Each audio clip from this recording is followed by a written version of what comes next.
आपसे। जी जी, क्या नाम है सर महाराज आपका?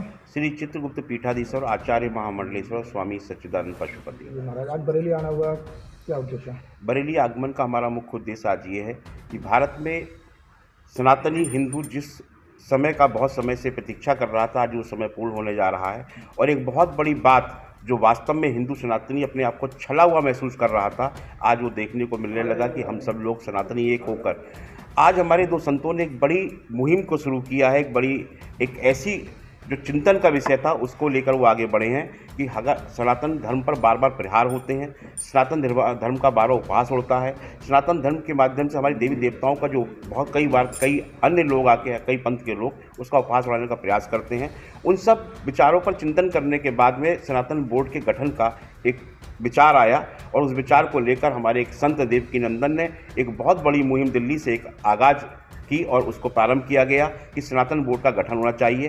तो आज हमने सभी हिंदू संगठनों को बरेली में आमंत्रित किया है, सबसे निवेदन करने आए हैं। पूरे भारत के हम जितने भी सनातन धर्म के हिंदू संगठन उन सबसे हम आग्रह कर रहे हैं कि अब वो समय आ गया कि हम सब लोग मैं की भावना को छोड़कर हम की भावना में आए और सब एकजुट होकर इन दोनों संतों का, एक युवा संत पंडित धीरेन्द्र शास्त्री जो आज सब कुछ, क्या कमी है इन लोगों के पास में, आज इन संतों का पूर्ण रूप से पेट भरा हुआ है, इनको कोई भी काम करने की आवश्यकता नहीं है, लेकिन उसके बाद भी सनातन की चिंता करते हुए, हिंदुओं की चिंता करते हुए इन दोनों संतों ने एक बहुत बड़ी मुहिम को प्रारंभ किया है जिसमें हम सबको एकजुट होकर उनके साथ खड़ा होना चाहिए।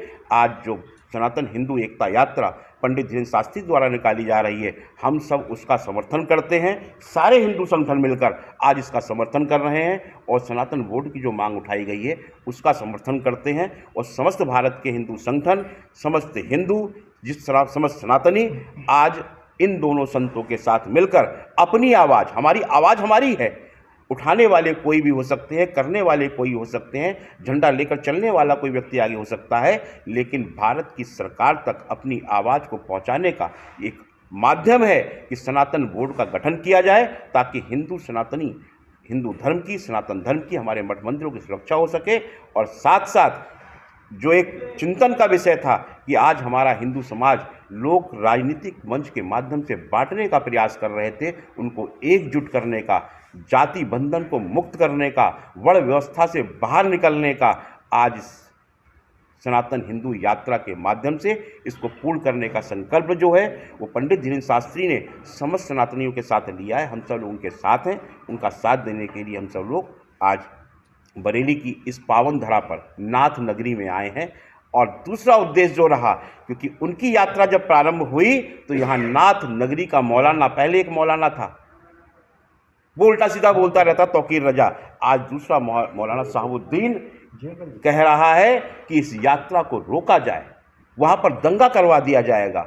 हम साफ शब्दों में इसी नाथ नगरी पर आकर कहना चाहते हैं कि उस समय मत भूलना कि अभी हमने कुछ दिन पहले यहाँ पर आईजी के यहाँ धरना देकर 6 महीने तक तौकीर रजा को शहर से बाहर रखा था, दर दर की ठोकरें खाने मजबूर कर दिया था। अगर सनातन के विरोध में अब एक भी आवाज़ हमारी इस नाथ नगरी से कोई भी मौलाना उठाने का प्रयास करेगा, उसको मुंह तोड़ जवाब दिया जाएगा।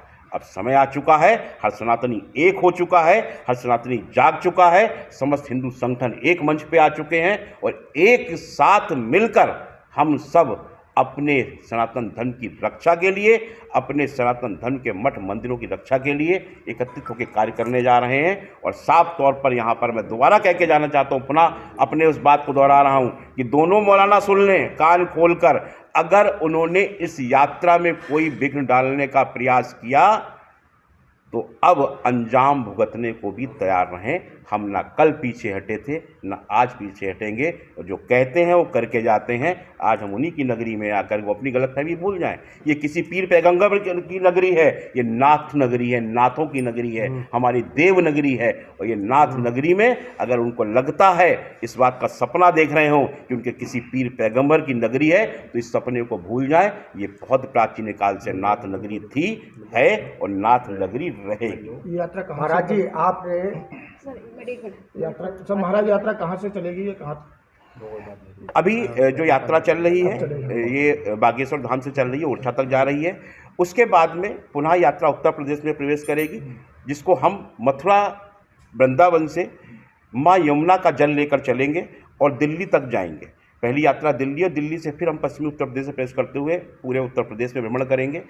1 जनवरी से 12 जनवरी तक का समय रखा है। 12 जनवरी को स्वामी विवेकानंद जी की जयंती है, महर्षि महेश योगी की जयंती है। उस दिन हम दिल्ली पहुंचेंगे और दिल्ली पहुंचकर हम एक आप सबके चैनल के माध्यम से एक और भी संदेश देना चाहते हैं भारत सरकार को, दिल्ली सरकार को, हरियाणा सरकार को, कि हम जो जल लेकर आ रहे हैं यमुना जी का, यमुना बहुत दूषित हो चुकी है। यमुना जी का मुख्य स्थान जो है वो मथुरा है। मथुरा में यमुना जी का जल आचमन करने योग्य नहीं है। हम उस जल से आचमन करते हैं, हम सब स्नान करते हैं, माँ को पूजते हैं।